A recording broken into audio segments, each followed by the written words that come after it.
This program contains graphic violence and sexual situations. Viewer discretion is advised. I've seen some terrible cases, but never anything quite as brutal as this.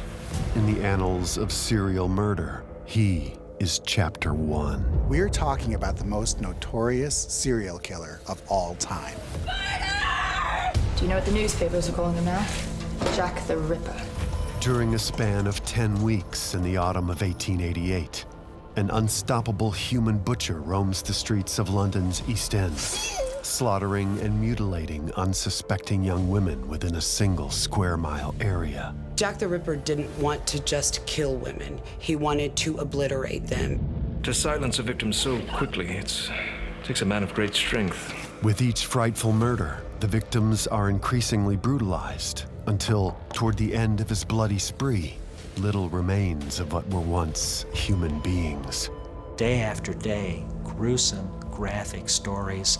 Forget anything you may have heard about a gentleman Jack. The woman's body had been completely ripped open and the entrails found around. Please. He was no gentleman. He's a butcher of animals, if you ask me. There are so many myths that shroud this case, but really the truth is far more terrifying. He was a man whose hatred for women and depraved curiosity about the human body were so extreme, nothing but his own complete mental collapse would put an end to the bloodbath. He's a special kind of crazy. Was the answer to history's greatest unsolved case known to police all along? Meet Jack the Ripper.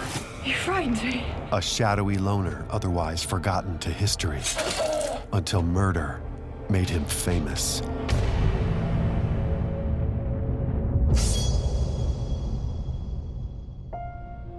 No other killer has achieved the worldwide notoriety of the person we call Jack the Ripper, a degenerate psychopath who terrorized Victorian London during what is known as the Autumn of Terror.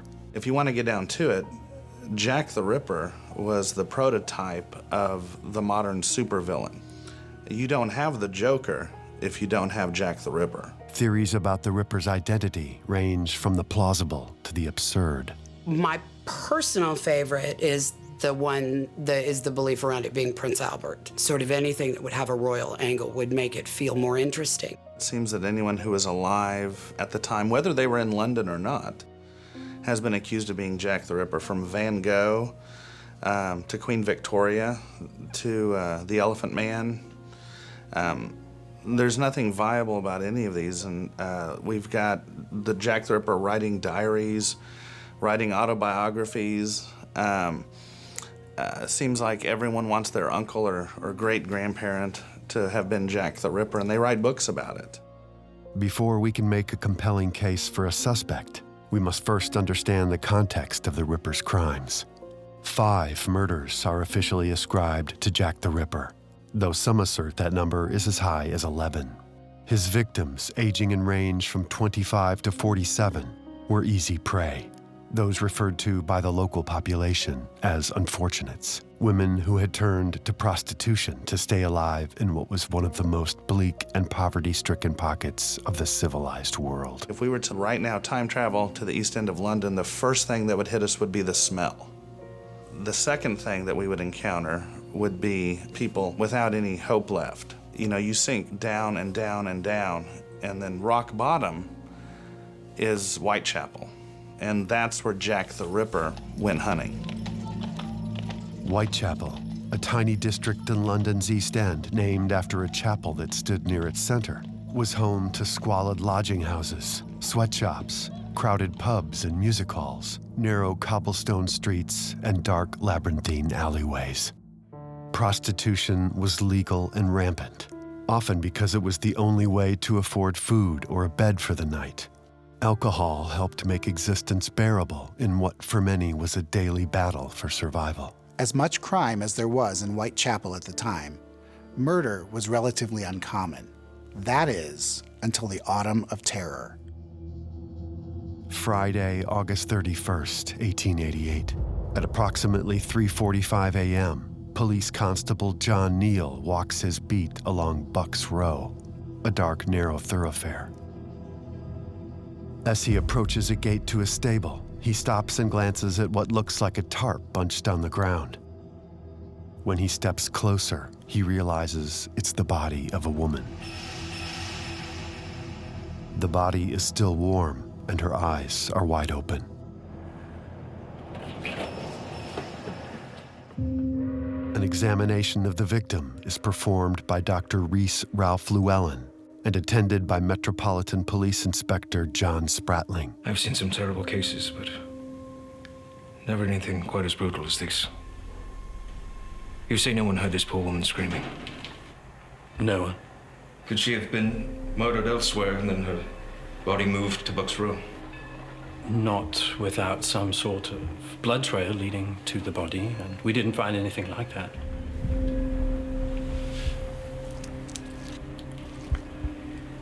Two deep incisions, roughly 8 inches in length, all the way down to the vertebrae, severing all the tissues and vessels.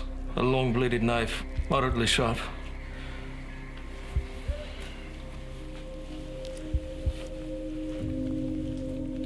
Incisions running from the abdomen to the pubis. It would take an extraordinarily strong person to be able to drag a knife all the way through the body, because there's fat and tendons and muscle and ligaments, all that are going to be in the way. It appears the intestines are protruding through the incisions. Help me get undressed, won't you?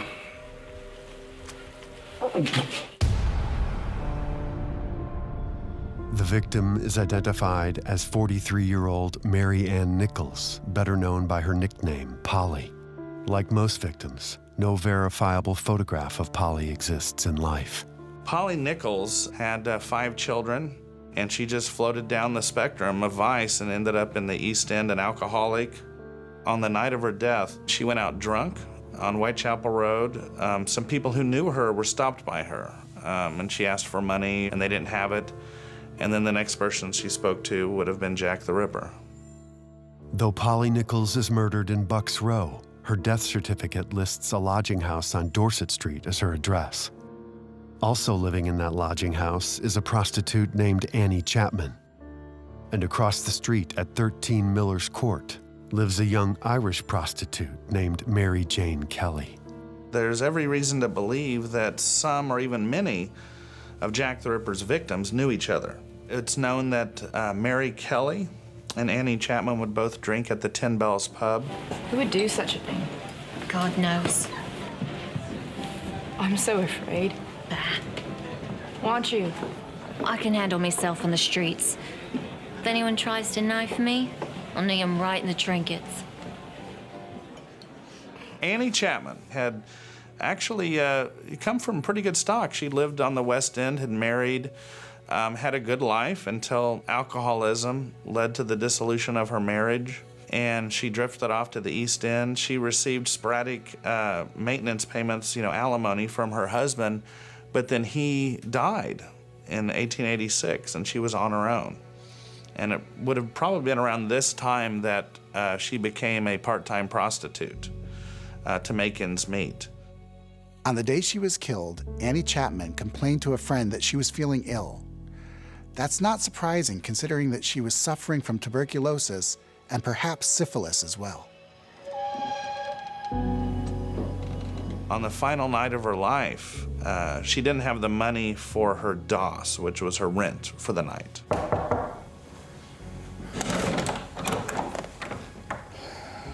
What is it, Annie? I've been ill, Tim, and I don't have enough money for my bed. But please, don't give it away. I'll return soon. You always have money for your beer. Just don't have any money for your bed. I'm not drinking. I don't feel well, but I'll be back soon, I promise. Annie Chapman was turned out by her lodging housekeeper and sent into the streets of Whitechapel in the middle of the night in hopes of finding someone who would want to buy what she was selling, which was herself. This led her to Hanbury Street.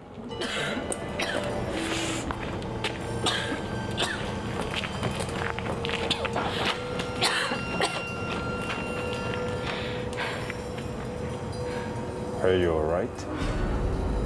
Yes, I'm all right. Would you lend a lady 4 pence, sir? Lent.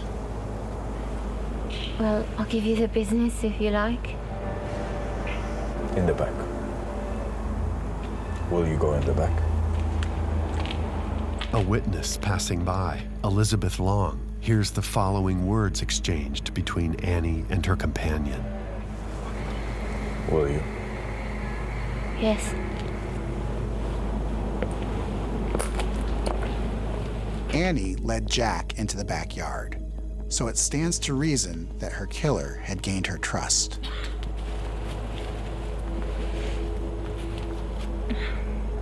Go on, what are you waiting for?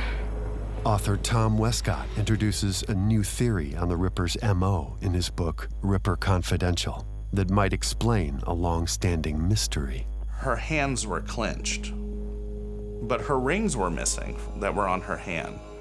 And what this told us is that Jack the Ripper had, in fact, mugged her prior to attacking her. Not a sound. Take off your rings and give them to me. Because otherwise he wouldn't have been able to get the rings off of her fingers and left him in that curled position. They did not think, this is Jack the Ripper. This is a common, everyday street mugger. And before they could do anything, he had his arm around their neck and was knocking them unconscious. So that gives us an insight into how Jack the Ripper would lure his victims into compliance.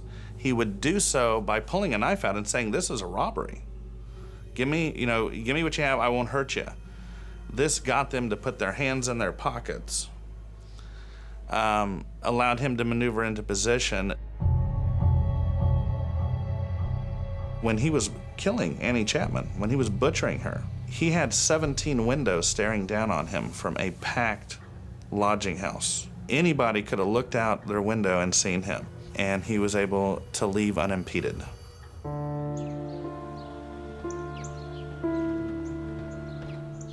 Annie's abdomen had been completely laid open, and her intestines had been lifted out and placed over her shoulder.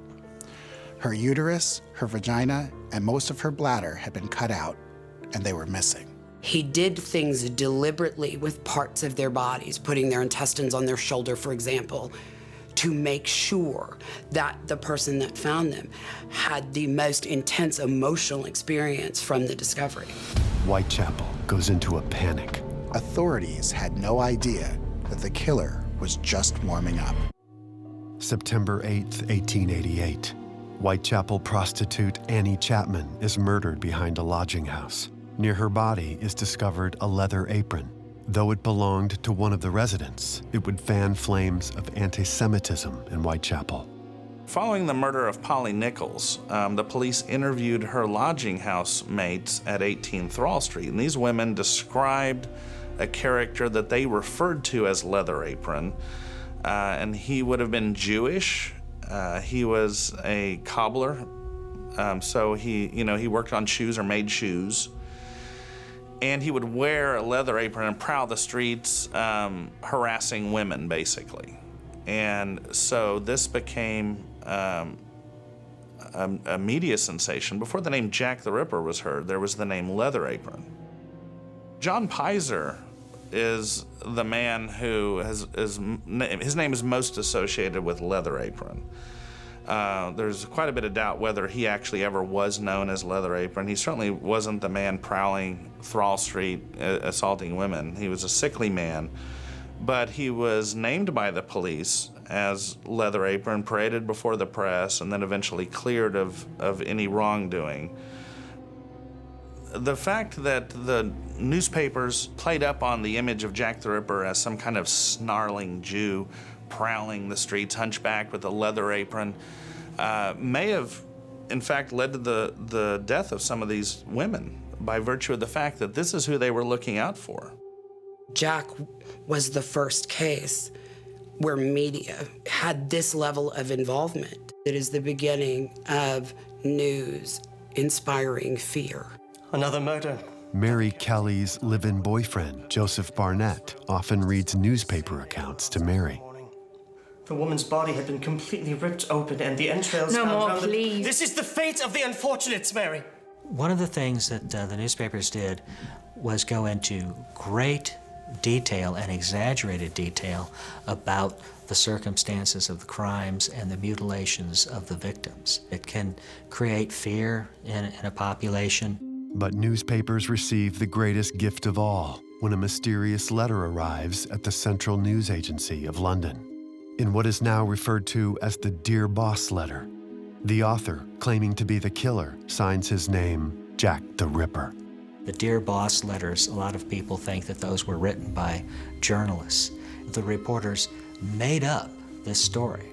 Meanwhile, vigilance committees of concerned citizens assemble in Whitechapel to patrol streets and assist police. On Wednesday, September 26th, a group of women are overheard discussing the murders at a lodging house on Flower and Dean Street. One of the women is named Elizabeth Stride. He's a butcher of animals, if you ask me. Someone from one of the slaughterhouses. Someone who knows how to use a knife and bloody well. And what's to become of us? The police don't care. If they did, they wouldn't let this go on. The less unfortunates on the street, the better.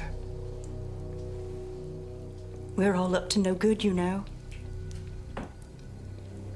No one cares what will become of us. Maybe one of us will be next. Elizabeth Stride had been born and raised in Sweden and then migrated to the UK, where she married John Stride. They had a coffee shop at one time, but for whatever reason, again, probably due to alcoholism, her life took a turn for the worse. On September 30th, Elizabeth Stride would be the first in what was to become known as the double event. She had gone to Burner Street. We're not sure why, but most likely she was attracted by this Jewish club that was very active that night. The windows were open. The people were inside were singing. You could hear them. You knew there were a lot of men there. Hello, beautiful. One such man was passing by. She spoke to him. He handled her roughly, threw her to the street. This was witnessed.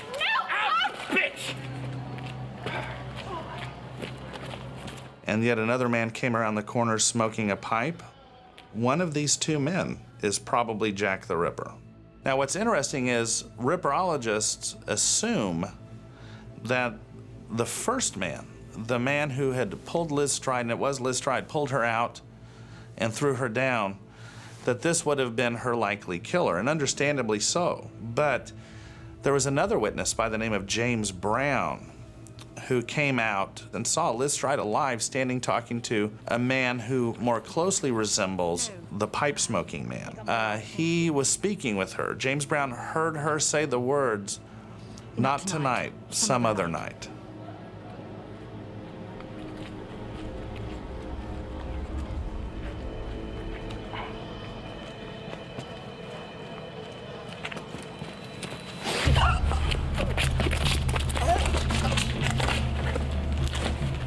One of the curious things about Elizabeth Stride's murder is the fact that she was not mutilated to the extent the other victims were.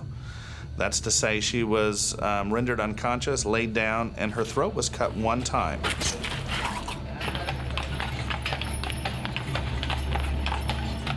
He may have been interrupted by the steward of the club, Louis Diemschutz, who was arriving at 1 a.m. with his pony and cart, and he may have interrupted Jack the Ripper.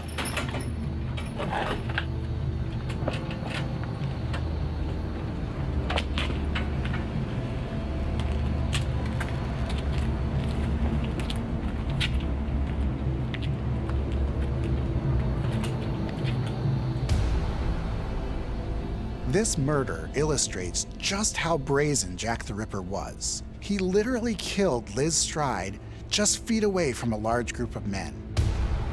When you look at serial killers, there is truly a compulsion to the act. When you take somebody who has a compulsive mindset, who is in that kind of place, and you interrupt their work, they become single-minded and myopic, where the only thing he would have been able to think about is, I didn't finish.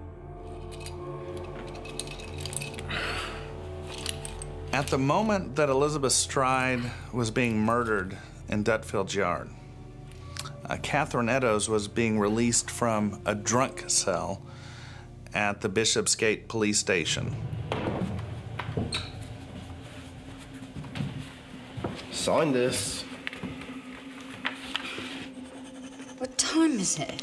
Too late for you to get anything to drink. I'm gonna get a damn fine hiding when I get home. Serves you right. You take care going home. Oh, don't fear for me. I won't fall into his hands. Catherine Eddowes, by all descriptions, was lively, was humorous, was fun, was probably a firecracker. Believing her sober enough to take care of herself at 1 a.m., she left, and she was walking in the direction opposite of where she should have been going to return to her lodgings, probably off to seek a client for the night to pay for those lodgings. Roughly a 15-minute walk away from Burner Street, and 45 minutes after the murder of Elizabeth Stride, Catherine Eddowes met her end in the darkest corner of Mitre Square.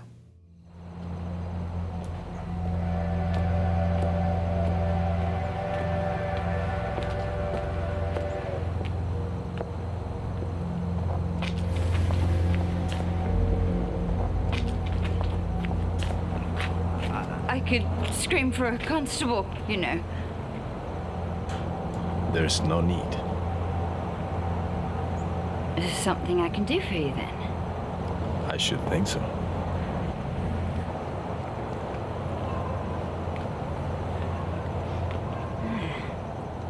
You look like a gent. You're looking to bump bellies, are you? 3 men passing by later describe a woman fitting Catherine's description talking with a man. Her hand is on his chest. I think perhaps we can work something out. Good.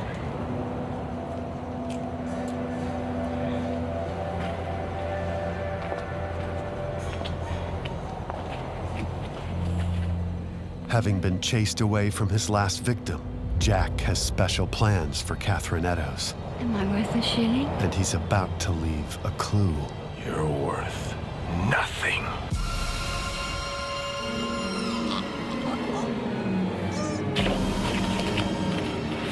Several Ripper victims show signs of strangulation. He would have had his arm around her throat and performed a carotid chokehold, where basically he just applies pressure to the carotid arteries of their neck until they pass out, which just takes a few seconds. We can essentially rule him out as a sexual sadist in terms of how he kills, because a sadist would want their victim alive. He would want to watch them suffer. He'd want to watch them hurt.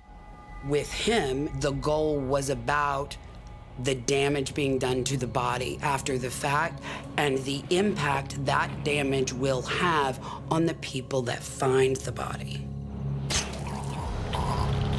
Once he slit her throat, that then becomes, for lack of a better way of describing it, performance art.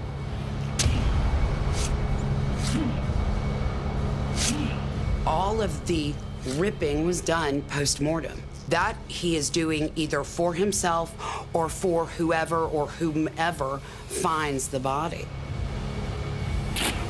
Before leaving the scene, the Ripper tears off a portion of Catherine's apron, presumably for carrying his trophies. Less than 9 minutes after last being seen alive, Catherine Eddowes' body is discovered by Police Constable Edward Watkins. I think what we see in the mutilation of Catherine Eddowes, we see the freneticness that came out of his failed work with Elizabeth Stride. It is a statement of this person is so awful and so distasteful that I'm going to try and mar everything about her. I'm going to change and alter everything I can get my hands on about her to show the world how bad and dirty and evil she is. Motive is interesting in the Ripper case. Some have speculated that he'd contracted syphilis from a prostitute and these killings were an act of vengeance. But even if that's true, it's clear that there were deeper and more sinister issues at work here. He hated women, and all he wanted was to rip them to shreds. He murders Catherine Eddowes, he mutilates her. He stops off at Goulston Street, deposits this apron in a doorway, kneels down, pulls out a piece of chalk, and writes a message that is still debated about to this day. The gist of it seems to have been, the Jews are the men who will not be blamed for nothing. But the second word was not J-E-W-S. It was J-U-W-E-S or J-E-W-E-S or J-U-E-W-E-S, some variation on that, assumed to mean Jews. What I believe it was I believe that the Ripper was aware that he had not disemboweled Elizabeth Stride. He had not left his trademark. He wanted to make it clear to the police that he killed both women that evening. He was responsible for killing Stride, who was found in a Jewish club. Terrified citizens demand action by the police. You can imagine that after the double event, panic in Whitechapel was at a frenzy. And with the release of the Dear Boss letter written by an enterprising journalist, the killer now had a name: Jack the Ripper. Scotland Yard official Sir Robert Anderson, on medical leave since the first Ripper murder, is ordered to take charge of the investigation by Home Secretary Sir Henry Matthews. I trust your holiday in Switzerland and France was relaxing? It was a recuperative break ordered by my doctor. Yes, well, meanwhile, 2 more women are dead, and the panic in Whitechapel is at a fever pitch. Have you read the press lately? Begging your pardon, Mr. Secretary, but had the police arrested all the known street women on the prowl after midnight, this would never have happened. Mr. Anderson, I am holding you responsible to find the murderer. Is that understood? I hold myself responsible and will use all legitimate means to do so.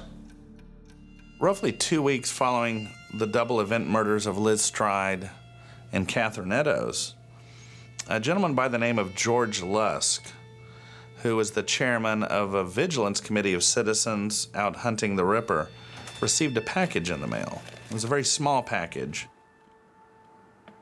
It contained only 2 things: a note and half of a human kidney.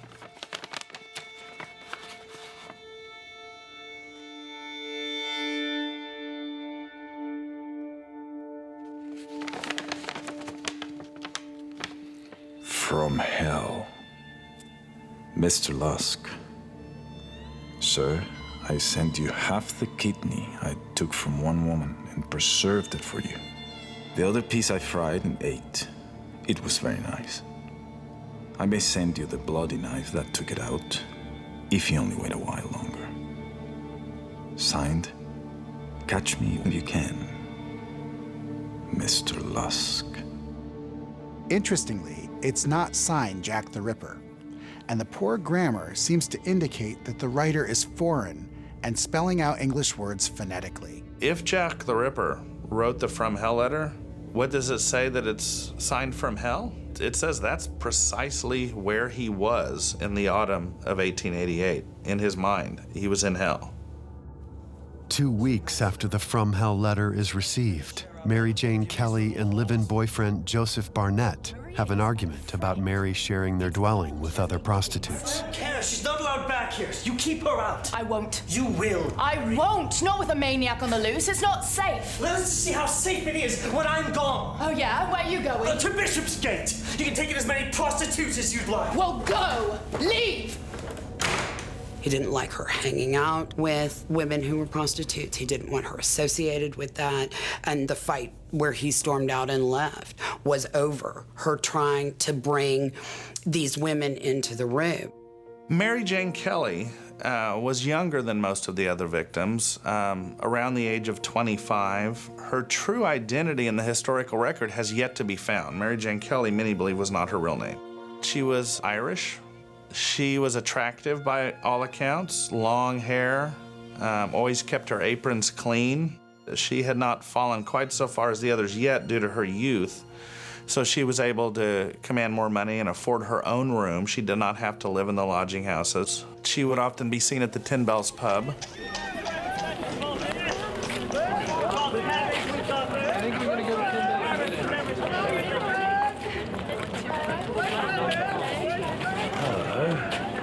And you're a sight for sore eyes.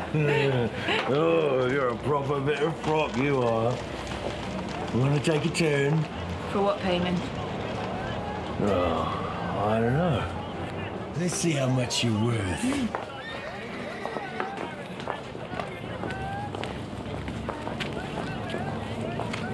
Where are we going? Where no one will ever find us. No.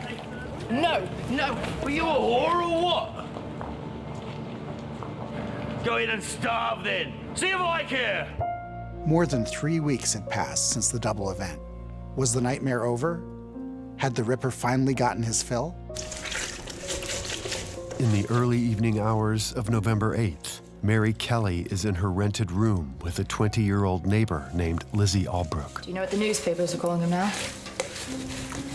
Jack the Ripper. I don't want to think about it. It's awful. Will you promise me something, Lizzie? What? Don't go doing wrong like I did. Forget the streets. Find some good in your life. Get as far away from here as you can. Do you know what I'd do? If I could? What? I'd go back to Ireland. I'd see my family again. I'd even talk to my father. Perhaps you will someday. Why does he hate us so? I don't... Annie was murdered just up the street, Lizzie. He could be out there now. Waiting. Stop it, Mary.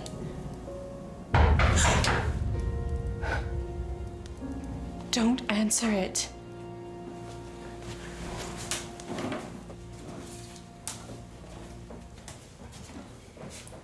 Who is it? Joe. Come in. Come in. This is my friend Lizzie. She lives across the court. I was just leaving. Joseph Barnett would later tell police of visiting Mary for the last time. Stay warm tonight. I will, thank you.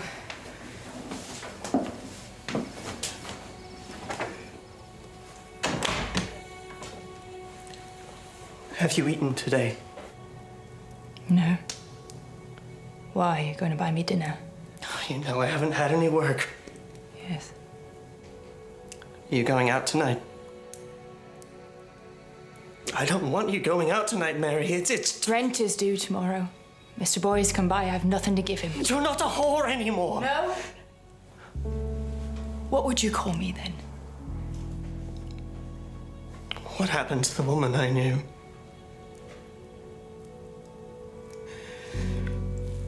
She's gone forever. Life will do that to you.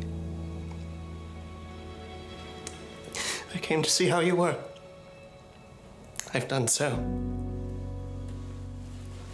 He despised the idea of prostitution and could barely tolerate any idea of Mary going out and putting herself in a position where she would be prostituting herself. There is an unconfirmed report that Mary is later seen drinking with a woman named Elizabeth Foster at the 10 Bells pub. After midnight, Mary is heard by neighbors singing the song "A Violet from Mother's Grave." Arise for my gaze, bring recollections of bygone happy days. Mary reportedly often sings when she is drunk. And there's no one left right now within that good old home. Mary is later seen near Flower and Dean Street by acquaintance George Hutchinson. George!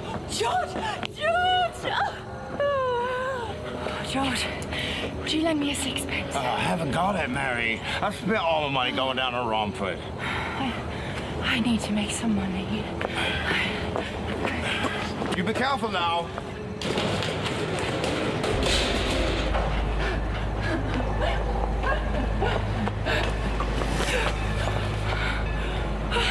How do you do? You frightened me. It was not my intention. What do you want? I overheard you need dust money. I have my own room, thank you. In Miller's Court. My apologies. I do need some rent money, though. She read the newspaper. She was informed about Jack the Ripper, about the murders. Whoever she ran across on the street that night did not set off any alarm bells. Why? Because he looked nothing like who the press was telling us to be on the lookout for. Will you take me to your room? I'm not in the habit of taking men to my room. Will you do it for a half crown? A half crown? It's too cold for a tumble out here. Yes? Hutchinson overhears the man say the words. You'll be all right for what I have told you.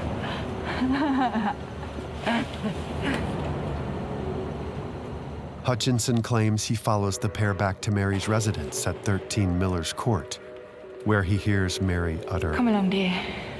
You'll be comfortable. He notices the man is carrying a small parcel.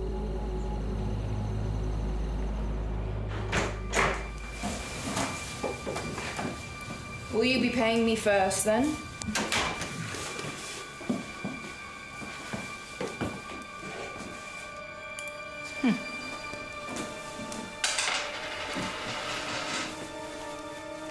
Mary Kelly had taken off her clothes and had put on a camise or a nightgown, which she was wearing when she got into bed.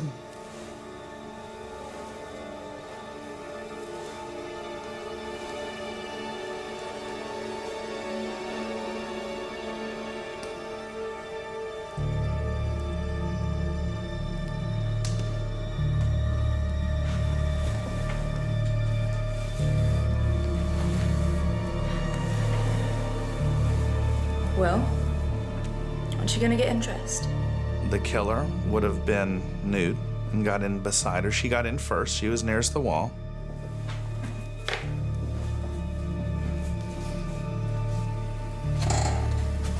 What's a parcel for, anyway? This is something for you. For me?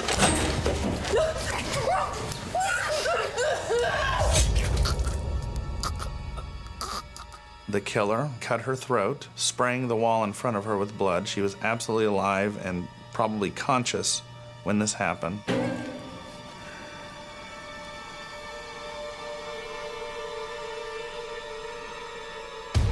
Outside, waiting, George Hutchinson hears nothing. Jack now has the luxury of privacy and time with his victim. What this killer wanted to do was completely destroy any notion of her as a human being. He was literally trying to remove any trace of her from the earth. This is the height of Jack the Ripper's depravity. Mary had been completely disemboweled. The flesh had been stripped from her abdomen and her thighs all the way to the bone and was piled on the bedside table. Both of her breasts had been removed. Her heart was missing and presumed taken by the killer.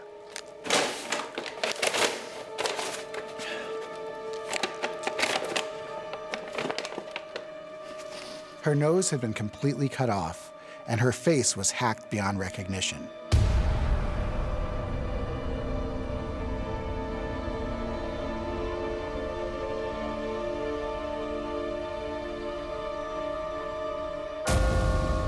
Hutchinson waits until the clock tower strikes 3 a.m., then leaves. He spent, who knows, an hour and a half, 2 hours or more butchering her body from head to toe before putting on his clothes, turning around, and walking out that door into history. Late the following morning, rent collector Thomas Boyer knocks on Mary's door at 13 Miller's Court. When he gets no answer, he walks around the corner and looks in the window.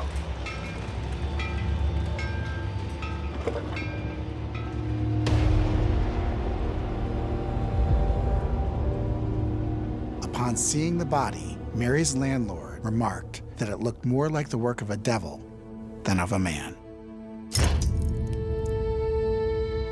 The final sad legacy of Mary Jane Kelly is that she is the subject of one of the first crime scene photographs ever taken.